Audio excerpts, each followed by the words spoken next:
Taquei água quente nele, não me arrependo. Deveria ter feito pior, tá? Vocês viram o vídeo, o homem todo queimado, que não conseguiu fazer o boletim de ocorrência? Estou aqui com o Alexandre, fizemos aqui hoje o boletim de ocorrência contra essa mulher que agiu gravemente contra ele, com requinte de crueldade, quando ele estava dormindo. E essa é a situação dele hoje aqui. Alexandre, fala mais um pouquinho aqui para as pessoas. Alexandre, fala mais um pouquinho aqui para as pessoas. Então, eu postei aquele vídeo até mesmo querendo ajuda, né? Graças a Deus apareceu um profissional aqui qualificado, onde eu estava dormindo, no meu sono profundo, e eu fui acordado com a panela de água quente sobre o meu corpo, sobre o meu rosto, do jeito que eu estou aqui no momento. Entendeu? Então aquele vídeo foi muito importante, fez uma repercussão, porque nesse caso a gente tem que correr com justiça mesmo, entendeu? E hoje eu estou aqui na delegacia, fizemos todos os trâmites, eu estou com uma boletim de ocorrência de corpo de delito para fazer, e eu vou fazer. Entendeu? Que não fique impune. Esse é o recado que a gente quer dar, porque com certeza se fosse uma mulher, esse homem já estaria preso, mas como ele é vítima, hoje a gente tem que correr atrás da justiça, porque ele poderia ter morrido. Graças a Deus, ela não conseguiu, e só não conseguiu porque o filho segurou, porque a intenção dela era sim de matar esse homem. A intenção dela era sim de matar esse homem. A intenção dela era sim de matar esse homem. Alexandre sofreu queimaduras graves no rosto, pescoço e peito, porque, aparentemente, na vida dele, até abrir mensagens no celular virou esporte radical. Segundo o próprio, a agressão aconteceu porque a esposa viu conversas com outra mulher. Moral da história: às vezes o problema não é nem trair, é receber bom dia de gente que você nem lembra quem é. Ele foi internado, passou por cirurgia e ainda correu risco de perder a visão. Porque, claro, nada como enxergar o caos de perto e ainda quase perder o direito de continuar vendo o mundo. Desdobramentos do caso: a mulher, cuja identidade permanece um mistério para proteger a vítima, irônico, considerando quem saiu queimado, confessou o crime, mas alegou legítima defesa. Aparentemente, o celular do marido atacou primeiro.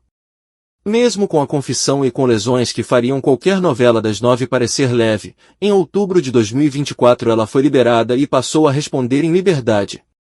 Agora relaxa que o sistema judicial brasileiro é assim, funciona com a mesma lógica de uma porta giratória de shopping: entra preso, sai solto, e ninguém entende muito bem como. O episódio gerou debate sobre como classificar o crime: lesão grave, gravíssima, tentativa de homicídio ou mais um dia normal na jurisprudência brasileira. Enquanto isso, Alexandre conseguiu registrar o boletim de ocorrência, o que no Brasil é quase um troféu. Você não ganha justiça, mas pelo menos leva um papelzinho que diz boa sorte.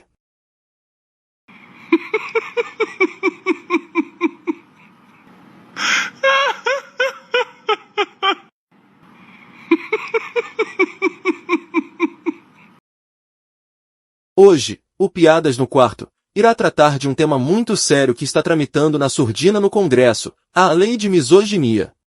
Ainda em meio aos escândalos de corrupção, país quebrado, filho de presidente que agride mulher, mas que nunca é citado pela imprensa, e principalmente pelo próprio pai, que é o atual presidente em meio ao crescente número de feminicídios, o maior no seu mandato. E mesmo sendo no governo do suposto amor, vamos tentar entender esse ódio entre homens e mulheres, e por que a Lei Maria da Penha, que completa 19 anos, não parou os verdadeiros monstros, mas, em contrapartida, puniu uma parcela significativa de homens que foram vítimas de denúncias falsas, beneficiando assim algumas mulheres sem escrúpulo, que fizeram denúncias falsas e isso só piorou, para que elas acabem sozinhas.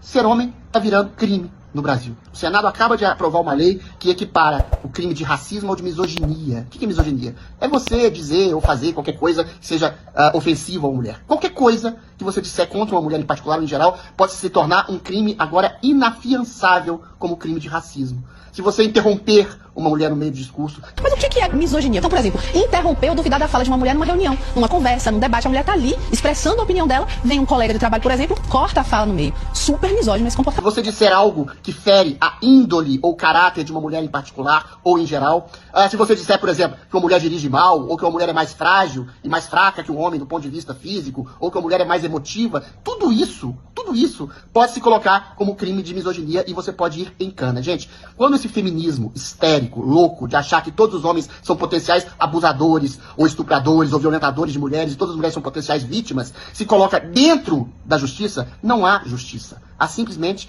a separação, a perseguição de um lado em favor de um outro. Por óbvio, existem homens e mulheres que são bons e maus. Por óbvio, existem mulheres que têm um caráter tíbio. Se você coloca a palavra da mulher como sacrossanta e a palavra e a ação do homem como eminentemente suspeita, há perseguição. A Lei Maria da Penha já fala isso exatamente. Quando ela fala de violência simbólica que só acometem mulheres, você está dizendo que a violência simbólica, ou seja, você xingar alguém, você brigar com alguém, você ter razão ou não ter razão quando você briga com alguém, um irmão, um parente, um pai, um amigo. Se essa pessoa for mulher, você vai ser sempre o potencial criminoso. Quando você chega ao ponto de comparar misoginia, qualquer coisa que se diga contra a mulher, com racismo, você está criminalizando todo e qualquer tipo de diálogo, todo e qualquer tipo de crítica, todo e qualquer tipo de observação da realidade. Dizer que uma mulher, por exemplo, tem mais aptidão para ser cabeleireira do que ser um caminhoneiro, porque ela lida com profissões de cuidado, pode se tornar misoginia, pode se tornar um crime e pode te colocar na cadeia. Você está cesseando todo e qualquer debate, todo e qualquer diálogo, toda e qualquer crítica, potencializando a criminalização do homem e potencializando a vitimização da mulher. Esse é o típico vitimismo histérico que acomete pessoas, que acomete uma sociedade, que acomete, inclusive, deputados e senadores de direita, conservadores, que vão nessa onda para ganhar voto e não sabem o que estão votando e estão destruindo a vida dos homens do Brasil. A recém-aprovada lei de misoginia chegou ao Brasil como tudo que aterrissa no Congresso, com pompa, discurso inflamado e a mesma eficiência de um guarda-chuva furado na tempestade. Segundo os defensores, agora o país finalmente leva a sério a violência contra mulheres. Que lindo, que emocionante. Só faltava combinar com o resto do sistema, que ainda funciona na base da cópia de décadas atrás e acha que justiça chega de Uber.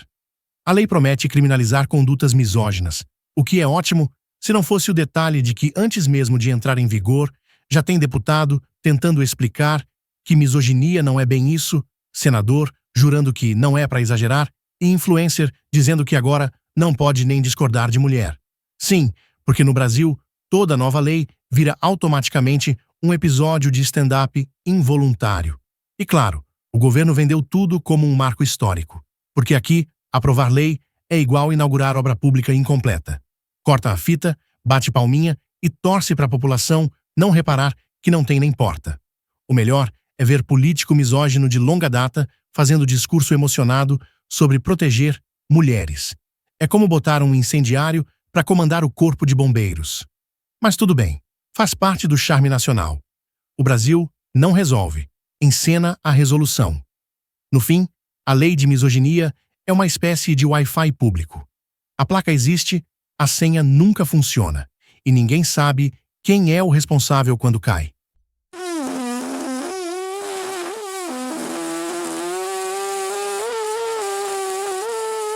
A mulher não precisa de um boletim de ocorrência, não precisa haver uma ocorrência, um crime específico para ela procurar a polícia.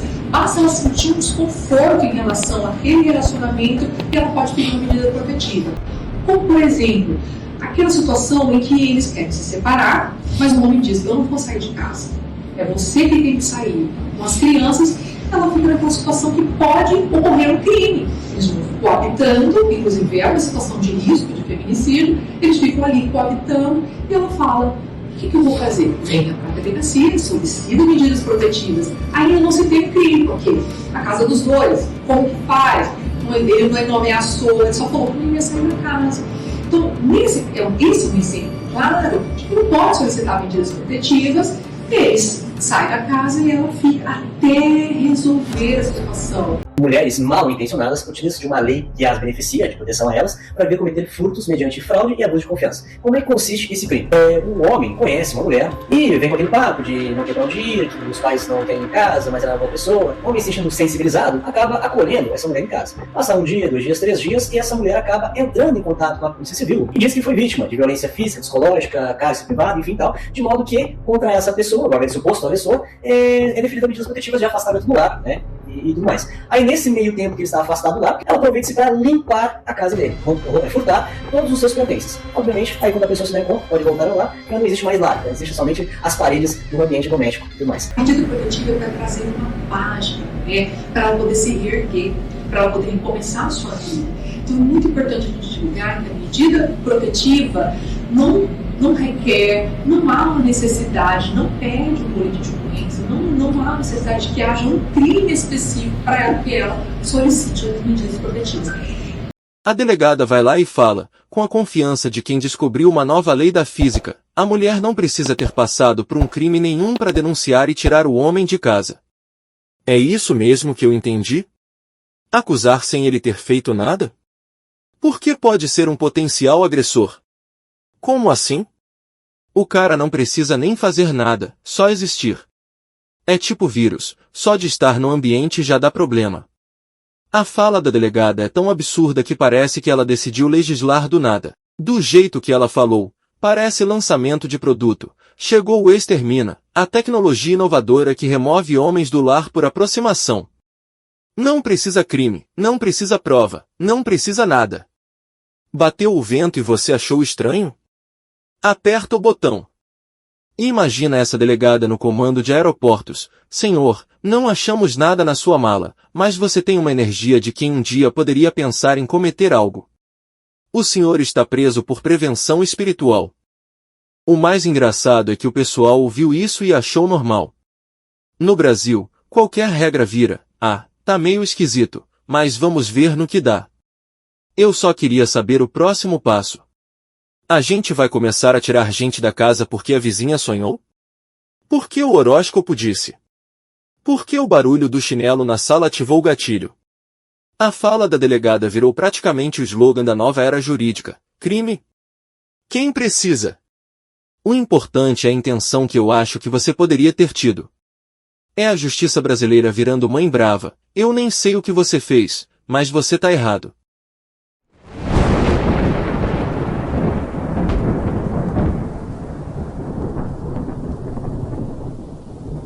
Aí, deduções? Não. Já foi fora.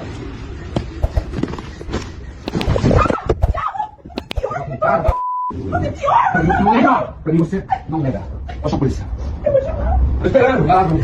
Bom, como vocês viram, o tal do guru, do Campari, do Red Pill, está sendo acusado de agressão a uma mulher, né? Parece, tudo indica que pode ser verdade, que ela tem hematoma, vocês viram a cena aí, você não nega pra mim, parece que ela tá querendo impor, completamente bêbado ou drogado, não sei, uma relação sexual. Esse cara sempre foi um babaca.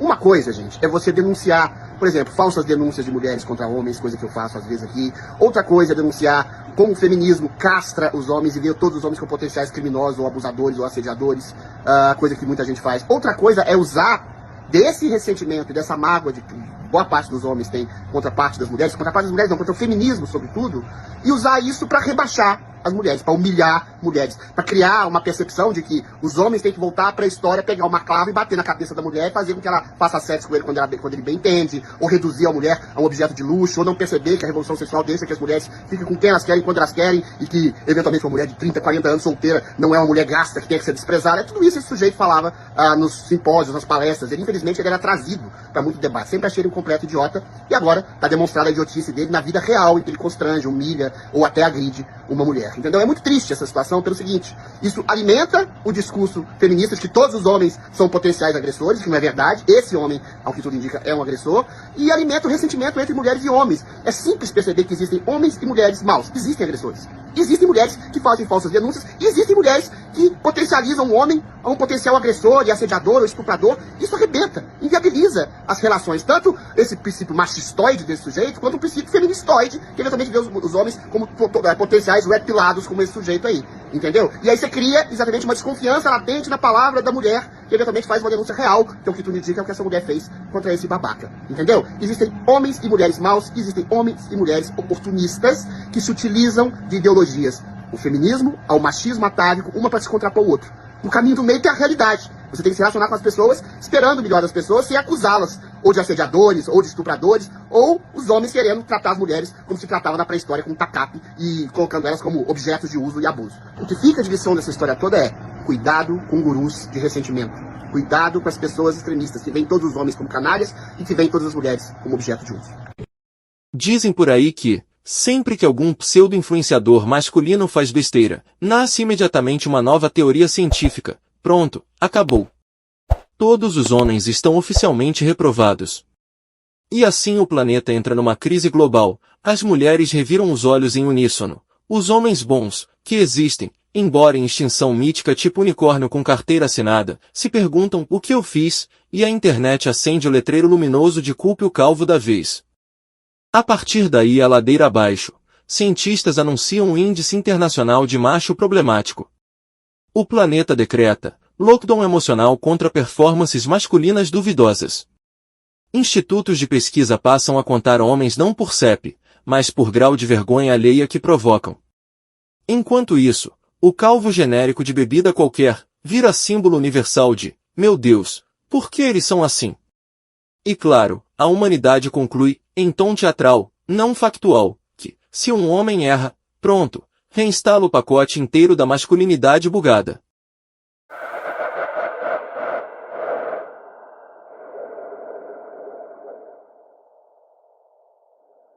A polícia foi acionada para uma ocorrência de briga de casal em Caucaia. Segundo vizinhos, os dois estavam bebendo quando a mulher, em fúria, agrediu o homem. Difícil a gente ouvir falar isso, né? Normalmente a mulher sempre é agredida, a mulher sempre é a vítima, mas dessa vez a vítima foi o homem. E detalhe, viu, gente? Vocês estão pensando que a mulher parou por aí? Além de agredir o homem, foi para cima dos policiais e quebrou até a porta da delegacia. A parreça estava muito doida, não era não? Bora saber o resultado dessa história? Paulo Pontes conta pra gente. A nossa equipe veio até o 23º Distrito Policial, que fica no bairro Nova Metrópole, no município de Caucaia, para contar uma história inusitada. Um casal que se envolveu em uma briga após uma bebedeira. Por conta dessa situação, a mulher acabou agredindo o próprio companheiro dentro de casa. A polícia militar foi acionada e fez todos os levantamentos, apurou o que tinha acontecido e decidiu trazer os dois aqui para a delegacia responsável. Só que enquanto estava acontecendo aqui a conversa, o pessoal da Polícia Civil aqui também estava ouvindo as duas partes para saber o que aconteceu, a esposa acabou perdendo o controle emocional, ficou bastante nervosa, brigando com os policiais militares e de repente veio até a porta da delegacia e começou a bater. Inclusive, uma pessoa que mora aqui em frente registrou um vídeo, na verdade conseguiu gravar o momento em que essa mulher, totalmente descontrolada, começou a bater aqui na porta do 23º Distrito Policial.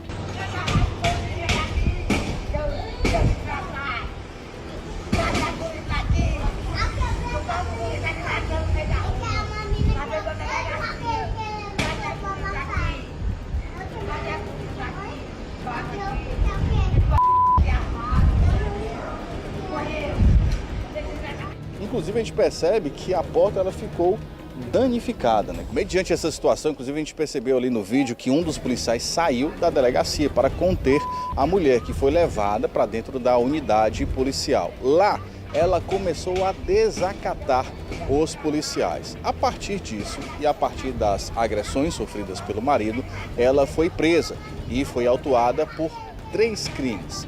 Pelo desacato dos policiais, pelo dano ao patrimônio público e também pelas lesões que acabou aí fazendo no próprio companheiro, né? Inclusive nessa imagem que nós recebemos aqui no local onde tudo aconteceu, mostra as lesões que o homem acabou sofrendo dentro da própria casa após essa bebedeira. A informação de que é uma situação recorrente, que eles costumam beber juntos e que sempre termina em confusão. Só que dessa vez a confusão chegou ao seu limite. Isso porque ela acabou cometendo essas agressões, veio para a delegacia, que desacatou os policiais, quebrou a porta da delegacia, fez toda aquela confusão. Inclusive, no momento em que tudo isso aconteceu, o casal chegou aqui na delegacia com uma criança. Só que essa criança ela ficou em uma borracharia que fica aqui em frente enquanto os dois estavam conversando com a polícia.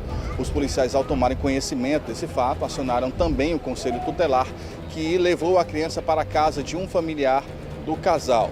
O homem foi liberado, contra ele não tinha nenhuma pendência, nenhum problema, ele voltou para casa, estava também sob efeito de álcool e por isso a criança foi deixada aos cuidados de um outro.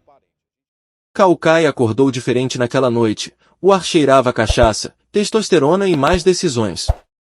Um casal discutiu por causa de bebedice, o que, no Ceará, se chama terça-feira.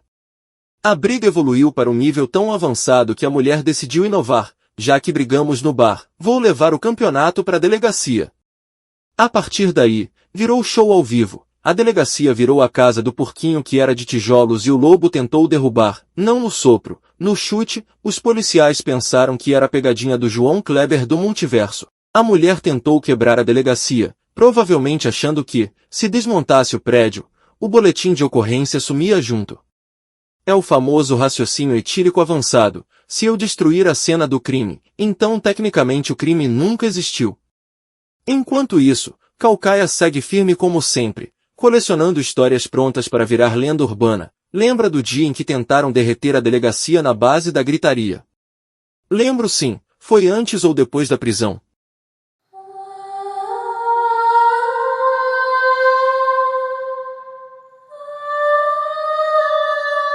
Oito anos de cadeia para mulher que fizer falsa denúncia de violência doméstica contra homens. É o projeto que está tramitando lá no Congresso Nacional. Gente, eu fiz uma série de simpósios, conversas, palestras aqui na Câmara de São Paulo e percebi que o número de falsas denúncias contra homens é avassaladora. E pior, acachapantemente silenciosa.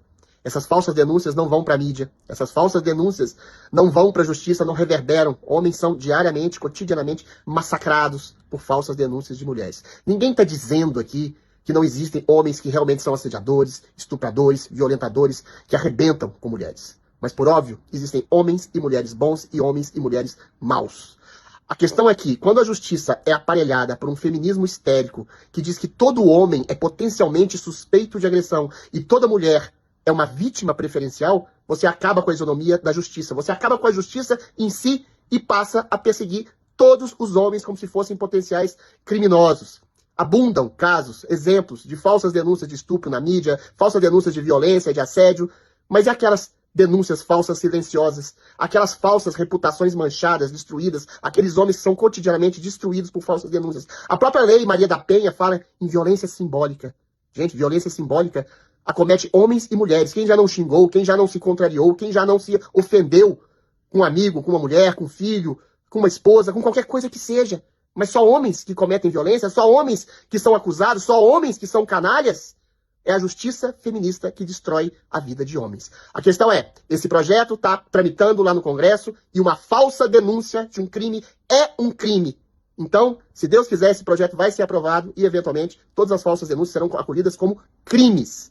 A questão que se coloca é, a justiça não pode ter lado. E, eventualmente, aquelas mulheres que eventualmente vão se sentir intimidadas, agora eu não posso fazer uma denúncia que vai ser uma falsa denúncia. Não é isso. A falsa denúncia, na verdade, ela simplesmente piora a vida das mulheres que são realmente agredidas.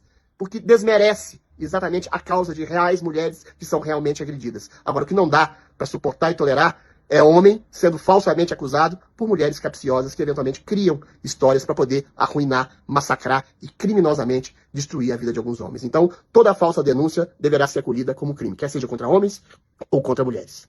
O projeto de lei chega triunfal. 8 anos de prisão para falsa denúncia de violência doméstica. O Congresso aplaude, os jornais vibram, e o cidadão pensa, uau, agora vai. Mas acontece que estamos no Brasil, o único lugar do planeta onde a lei nasce com prazo de validade menor que iogurte em promoção. Por que aqui funciona assim? Primeiro, o governo cria a lei. A foto sai bonita. A legenda sai forte. O vídeo no Instagram tem música épica. Resultado prático, o mesmo de jogar glitter em incêndio. Segundo, quem faz falsa denúncia, continua tranquila, confiante no sistema. Lei nova? Que medo de que nada aconteça, como sempre. E está certa. No Brasil, a lei pega menos que o Wi-Fi de shopping. Terceiro, quem foi acusado falsamente? Esse já sabe o ritual, paga advogado, prova o óbvio, espera meses, ouve o senhor tem que ter paciência, e descobre que a única coisa que anda rápido no judiciário é o jatinho deles. Quarto, o Estado? Esse está ocupado demais, incitando o ódio generalizado, prometendo tirar geral da miséria, mas está há mais de 20 anos tentando e ninguém sai da pobreza. Não podemos esquecer também que está inaugurando obra que não existe dizendo estamos trabalhando. Os homens não estão fugindo de relacionamento, não. Estão fugindo da nova modalidade de roleta russa. Você entra com amor e sai sem casa, sem sofá e com uma medida protetiva porque alguém acordou desconfortável. Romance virou esporte radical, e sem equipamento de segurança. Antigamente, para acabar um relacionamento, bastava terminar. Hoje, basta ela terminar, com a sua chave, seus móveis e sua reputação. O cara sai de casa achando que vai comprar pão e volta descobrindo que virou visitante no próprio endereço. Relacionar agora é tipo empréstimo bancário. Você entra por amor e sai devendo explicação até pro vizinho. Hoje namoro parece contrato de aluguel. Ela diz que ficou desconfortável. Você vira visita na própria casa e ainda agradece por não levar multa.